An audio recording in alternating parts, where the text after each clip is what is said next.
Welcome to Real Money Talks. Real strategies from the moneymakers and the world changers that you can use to make millions, keep those millions, multiply your wealth, and build your team.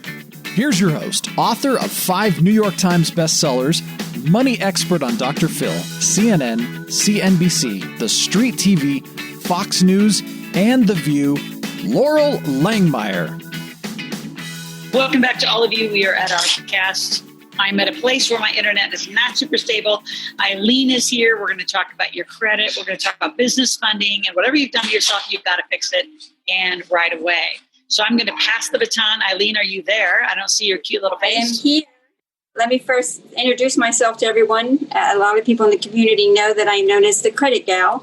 So I am that person that helps you with the credit repair that you may need. I'm that person that will also get your credit report, your personal credit report, optimized so that you are able to now build credit in the name of your business. So first and foremost, Laurel, I just want to start with the personal credit, because in order for you to build the business credit, you always have to start with your own personal world.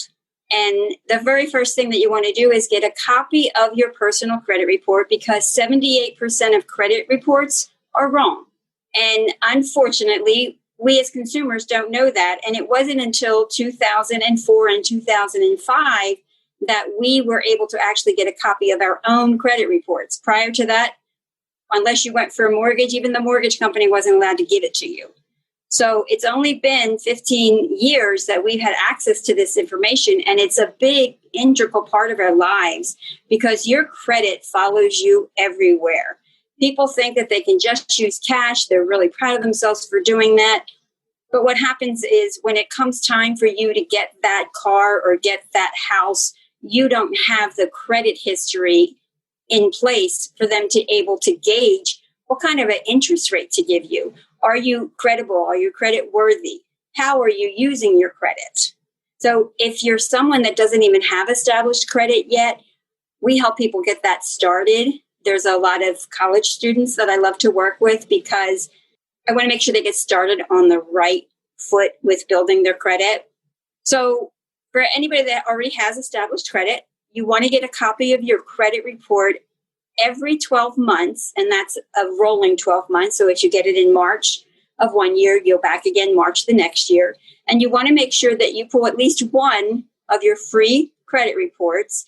And you can do that by going to annualcreditreport.com and make sure that you pull at least one, and you'll be able to see the accuracy of what is in that report. You want to always check your personal information first and make sure that your name is listed correctly. If you have a middle initial, put the middle initial in there. If you don't, you want to dispute that. You want to make sure your birth date's accurate, your current address for the last 10 years, if there's multiple addresses on there. All of the things that we do on your personal site are going to affect how you get access to the business credit. So you want to optimize these areas and make sure that that data is correct. The next step is to make sure that your employer information is there. You want to have that accurate. If you're self-employed and you want to put that on there, then do so. Put self-employed. Put the name of your business or your LLC, if that's what you choose to have on there. And then we need to go through all of the accounts and make sure that the accounts are set up in such a way that you know that, number one, they're your accounts. They're reporting properly. You want to make sure that the account numbers are accurate. You want to make sure the date that you opened them. So there's all types of things in credit repair that we look at to be able to get you corrected, remove some things if they're not accurate. You have the right to do that under the Fair Credit Reporting Act. We want to make sure that we optimize everything that we possibly can so that when we start to build the business credit, which is the core of what we do in our business, that you're able to get the most amount of funding available. It all starts with the personal credit. So, Laurel, do you have any questions for me, or would you like me to just get into the foundations of the business credit aspects? Let's go ahead and just jump into the foundation, Eileen, and then we'll go through some of the questions in the chat. Mm-hmm. Terrific. So what we want to do is, once we have maximized that credit report, We want to make sure, like I said, the accuracy is so important. We want to now make sure that if there's anything that we can do to optimize your credit score, whether we need to add some credit cards on there or you need to take some things away, if there's old accounts, according to the Fair Credit Reporting Act, up to 7 years, your accounts stay there, except for bankruptcy, that's 10 years. And tax liens can stay on there like for a very long time. So we want to make sure we get rid of those things that would be holding you back. Your credit score is used for so many things, and people don't realize it. Even getting a job, they have to get your permission to pull your credit. But some companies, depending on where you're going to work, they're going to do that. Getting an apartment, getting a cell phone, everything revolves around your credit score. So once we have that where we want it to be, and it's usually 730, 740, your credit score goes from 300 to 850, and that's your FICO scoring model, not to be confused with the Vantage score, which is what you're going to see on sites like Credit Karma, Credit Sesame, those types of sites, because those scores are put together by the 3 credit reporting agencies to compete against the FICO scoring model. However, 90% of lenders use the FICO scoring model. So once we have that optimized, now we can go in and start looking at the business. So for the business credit guidelines, you want to make sure that your business is credible and fundable. The very first thing, obviously, if you are a sole proprietor, we want to make sure that you get incorporated. You get your LLC, you get your limited partnership, your S Corp, C Corp, however you want to establish that, but you want to have it revolving around your EIN, not your Social Security number. So anyone that's a sole proprietor and you're looking to get funds to be able to grow your business, you're going to want to incorporate. And we obviously have ways and resources for you to do that. So once you're incorporated, you will get your articles of incorporation, your EIN number, and you can get a free EIN number from the irs.gov website. You're going to have your operating agreement. The very next step for you is that you want to go ahead and open up your business checking account using that documentation and your EIN. And the reason that you want to do that right away for underwriting guidelines, and as I speak forward, the majority of what I'm talking about will relate to the underwriting guidelines so that you can have the foundations laid to be able to get access to the funds that you want. The underwriting guidelines say that your business started the day your checking account opened. So if you started your business 5 years ago and never opened a checking account and have still been commingling those funds with your personal, you want to stop that now. Because you're hearing about it now, you want to make that move and that transition because your business needs to be totally separate. And we'll talk a little bit about not commingling your credit also. That's the purpose of getting the business credit and the business lines of credit. So you have your LLC, you have your EIN, you have your banking checking account, and you're usually going to have to do a savings also. And when you establish the LLC, if you're doing other things under that LLC as a DBA, a doing business as, those are not able to secure funding in the name of the business. You can operate that way, and then your main company, which is your LLC, or however you incorporate, that's the company that we will use to seek out the business credit and the business lines of credit. And you can have multiple entities. This is the beautiful thing about that.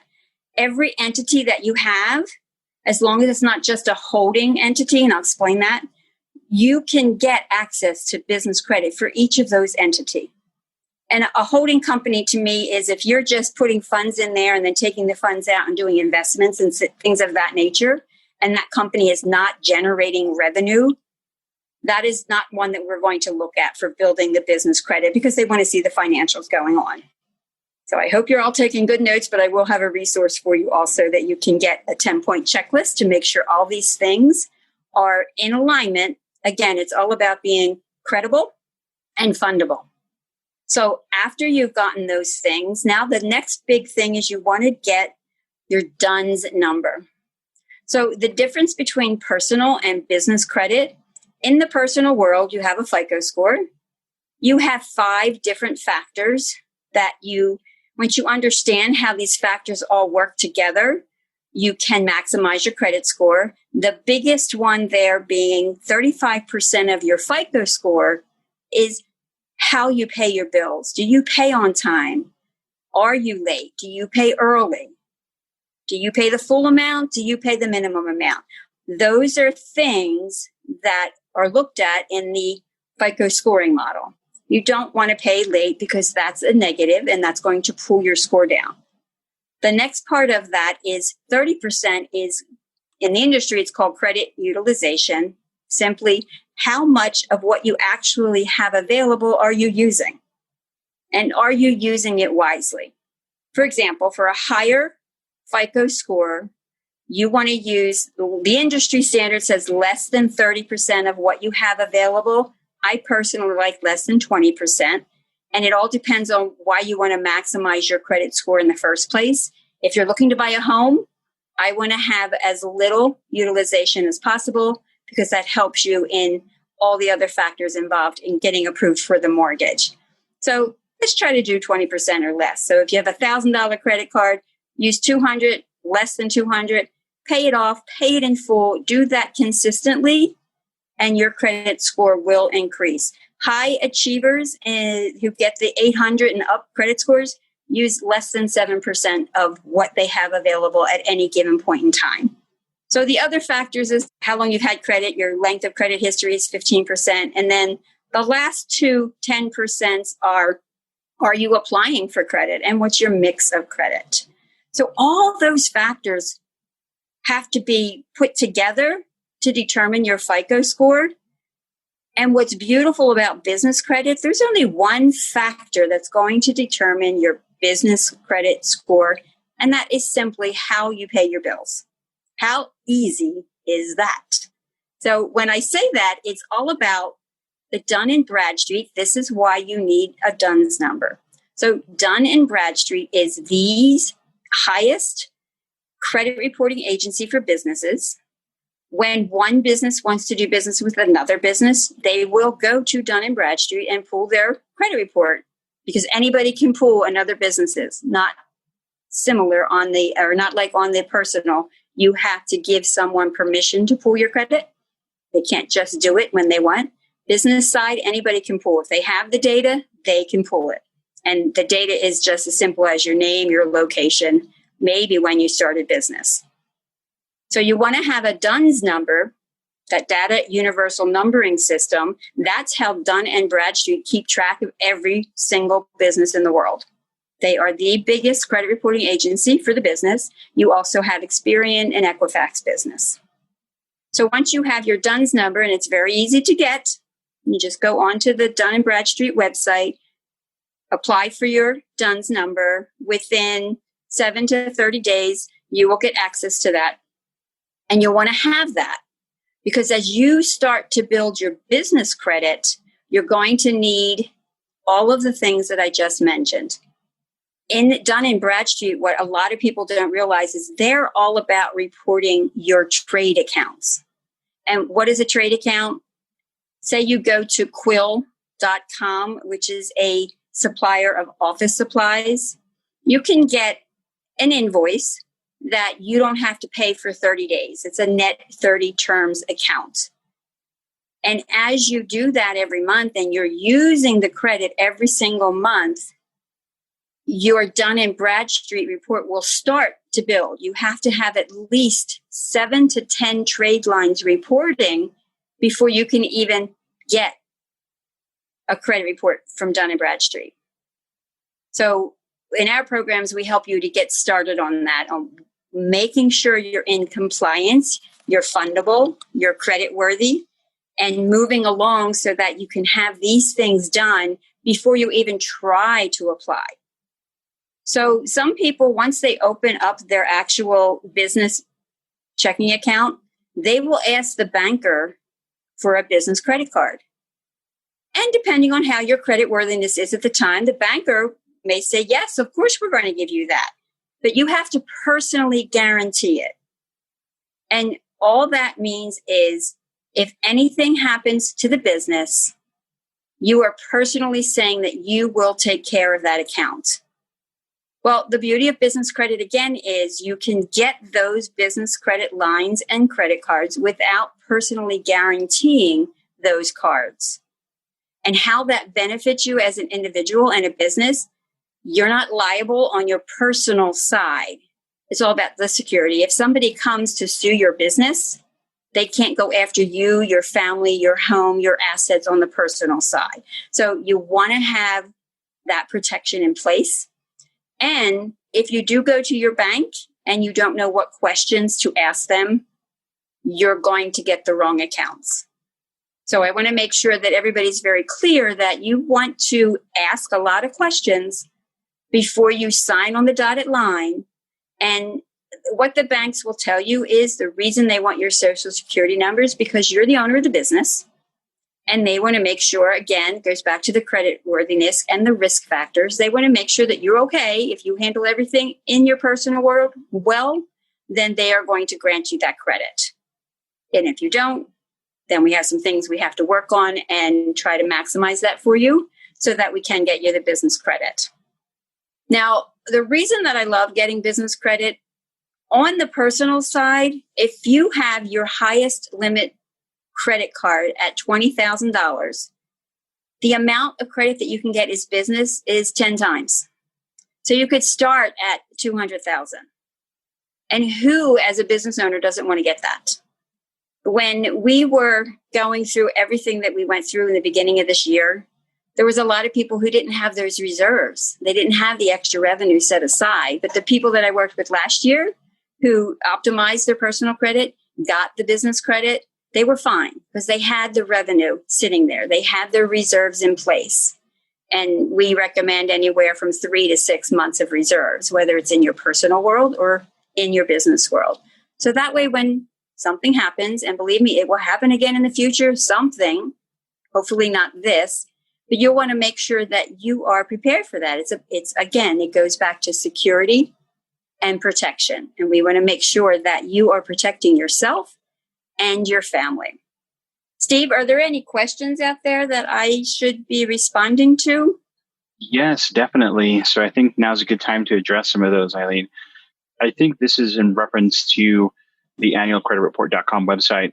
Somebody was asking if all the addresses needed to reflect the last 10 years. Yes. The reason when you want to clean up the personal information, because your credit report is divided in 4 sections, and the very first part is all about your personal stuff. It's your name, your birth date, your address, and who your employer is. That should be the only thing. What you make is not on there. Your salaries are not on there.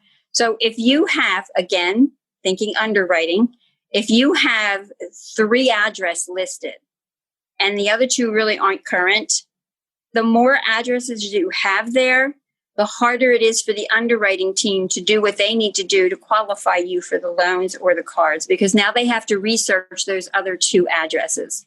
So you really, at any given point in time, you want to have minimal 2. And then that is only if you are less than 10 years in the first address.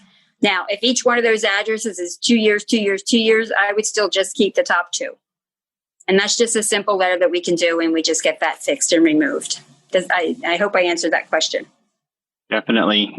I do have another question for you, Eileen. The question is, if I'm incorporated but have a DBA, does the bank account reflect both or one and or the other? So the bank account will be set up in the name of the corporation. And then if you're doing a DBA and you have funds going through that DBA, they really should be going through the main corporation. Otherwise, I would incorporate the DBA as a different type of business.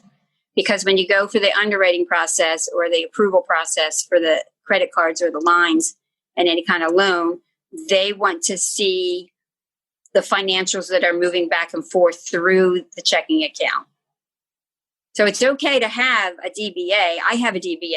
It's my personal coaching site that I do, but it's all the funds go through my LLC. Okay, awesome. And then I do have a couple more. This one's a little bit longer.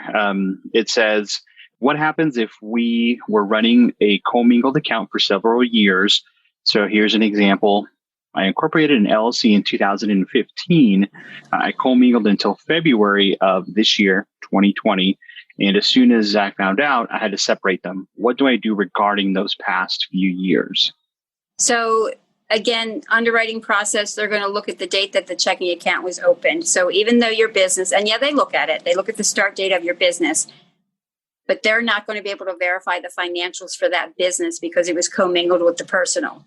However, the flip side of that is if you had, and I hope that you did, that everyone does this, if you have a personal credit card dedicated just to using your business because you're bootstrapping in the beginning, and most of us, that's how we started our businesses until we transfer that over into a business credit card, you're going to have the statements and they will look at that because of the time frame of when you started your business and when you actually got the checking account going, there weren't a lot of transactions happening there. But if you have those credit card statements, that will help with the process. Okay, awesome. And then I do have another one, and it says, what can I do if I find errors on my credit report? Get in touch with me. So the first thing about that is, number one, get a copy of the credit report. Again, annualcreditreport.com. You can pull up one and see how it is. Do not rely on the online services because they do not put full credit reports there. It's just a snapshot. And then you want to go through, and this is what I teach, you want to go through the 4 different sections. The first, like I said, being the personal information, make sure that's correct. You have to do a specific letter to send it into the credit reports. You have to mail them in a specific way so that you know you're getting your responses back. And then you go to the next section, which is all of your accounts. And there are so many different things that you want to look for in the accounts. The date that it was opened, is that correct? If it was a closed account and it's still showing any digits, any numbers in there, you want to question the date of your last activity. Every single line on that credit report means something.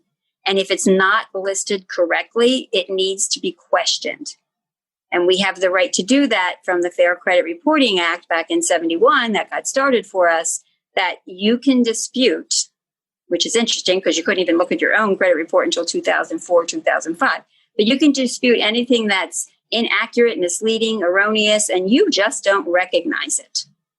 You have every right to do that. But there's a process and a correct way to do that. And it's not as difficult as one would think. If you have a bankruptcy, you want to verify how the bankruptcy was reported because a lot of times bankruptcies are reported wrong. Collection accounts, this is a big one. If you had utility collections and you paid the collection off, say it was for $30, $100, I see this all the time, on your credit report, it's going to say paid collection. It's still a negative and that has to go away. So I advise my clients never to pay a collection until they've had the conversation with me. There's a proper way to do that so that it can be removed and deleted from your credit report because you're satisfying the debt. But if you've already paid it and now it's on there, there's also a way to get that removed so we can maximize that credit score for you. I hope that helped. That was a lot. Awesome. I think we got some thumbs up in the chat for that. Actually, I was thinking this myself, but then I see somebody also jumped into the chat. I think this would be a good follow-up question. So once you find the errors, talk to you, find out the correct way to dispute these errors. What's the timeline for it getting fixed on your credit report from the time that you start the process? Great question. So a lot of people, you know how we like instant gratification, right? We want it done yesterday. So it took us time to get to where we are with our credit profiles. It will take some time to reverse that. And prior to COVID, the credit reporting agencies by law have to respond within 30 days of any questionable letters that come through, and they call them dispute letters, but any letters that came through from the moment they received it, they have 30 days to respond back to the consumer with their results. Whether they verified it to be true, whether they're still, they send a lot of frivolous letters because people didn't send in what they needed for proof of identity because there's things you have to send in. So that they try to prolong the process because the credit reporting companies do not make any money to correct your credit report. So they really don't care. And they have to pay employees to do this. So now, since COVID has happened, that has been modified. It's a 45-day window that they have before they respond back to the consumer. So to answer that question, it could take 1 to 2, up to 3 months to get something resolved, depending on how the letter is written, how it's submitted, the documentation that you send with it if you have it, the proof of identity that you always have to send in on that first round of letters, and then for them to send it back. With someone like me in my company, you want to be in communication with us and send us those letters, because I don't have access to them until you send them back to me. And then we look and see what exactly did they do. And if we have to dispute it a second time because we don't agree with what they're saying, then that's the next round. It's a process. Definitely. Awesome. Thanks for answering that, Eileen. I think that was pretty easy for everybody to understand. Let's go ahead and wrap up with this question, and then we'll talk about how anybody can contact you, book a session with you. The question is, I'm in a multi-level marketing business. At what stage or level of income should I get an LLC or an EIN? The day you paid to join. So I get this question a lot because a lot of people do it as a sole proprietor because now they're a representative or a distributor of that particular product. So they get the replicated website, the revenues go through there, and then you get your commissions. What you want to do is you want to start an entity as soon as you can. If you haven't yet, that's perfectly fine. Now that you're hearing the information, you'll want to do that now. Set your entity structure up, and all of the monies that come through, you want to put them through, and you still want to have that checking account set up. So depending on how people pay, if they go online to the actual service and you have a replicated website from that company, and then you get your commissions, all those commissions should go into your banking account because that's revenue coming in. Anything you spend on your business, marketing materials, office supplies, anything that you spend on your business should be going through that same checking account because you want to see the movement, the cash flowing in and out, because that's going to help you with the underwriting process. So I would just say do it as soon as you can. Get a nice little name for your business and do it that way. And then the other part of the last part of that is if the company that you're working with will allow you to forward that website domain that you get as a replicated one to your domain, ask them that question because that would be good too. Awesome. Thanks, Eileen. So Let's go ahead and let everybody know what's the best way to contact you so they can book a session to learn a little bit more and see how they can further work with you. So I think the best thing to do is you can either text me. Yes, I will give you my cell phone at 610-609-1526. I know this is out in the world. It's okay. I get a lot of calls. And then I would just forward to you how you can schedule time with me, or you can reach me at Eileen at thecreditgal, that's GAL.com. Just send me an email and then we'll connect you. My assistant will send the scheduling link out to you and we can get you that way. It's a free 30-minute consult. So I would love to be able to work a little bit deeper on some of the questions with anyone that's interested. So let's go ahead and wrap up the call there. I do have a couple of announcements for events, but I want to give you a little bit more time, Eileen. Is there anything else that you want to cover? Anything else you want to close on? Any final thoughts? My final thoughts are entrepreneurs really don't realize how important it is to establish business in the name of their business and how much it can benefit them. And it's really something you want to start now rather than later, because it's going to give you so many more options to grow your business. If you're very serious about growing the business that you're doing, whatever that might be, you need money to do that. And that's why you want to do the business credit as fast as possible. Awesome. Thank you so much, Eileen, for being on our call today. I look forward to having you on some future broadcasts and answering some more questions. You're welcome, Steve. It's my pleasure. Thank you so much.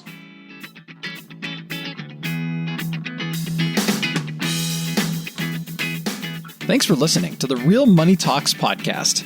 Your host has been Laurel Langmeyer, author of 5 New York Times bestsellers, money expert on Dr. Phil, CNN, CNBC, The Street TV, Fox News, and The View. Want to learn more about off-Wall Street investing, tax strategies, and multi-million-dollar business strategies? Visit liveoutloud.com/podcast for past episodes, show notes, and resources. For some special wealth building gifts only for Laurel's podcast listeners, visit liveoutloud.com/podcast gifts. Do you have a burning question for Laurel? Visit asklaurel.com to submit your question, and it may just be covered on a podcast episode. So stay tuned and be sure to subscribe to get new episodes every week.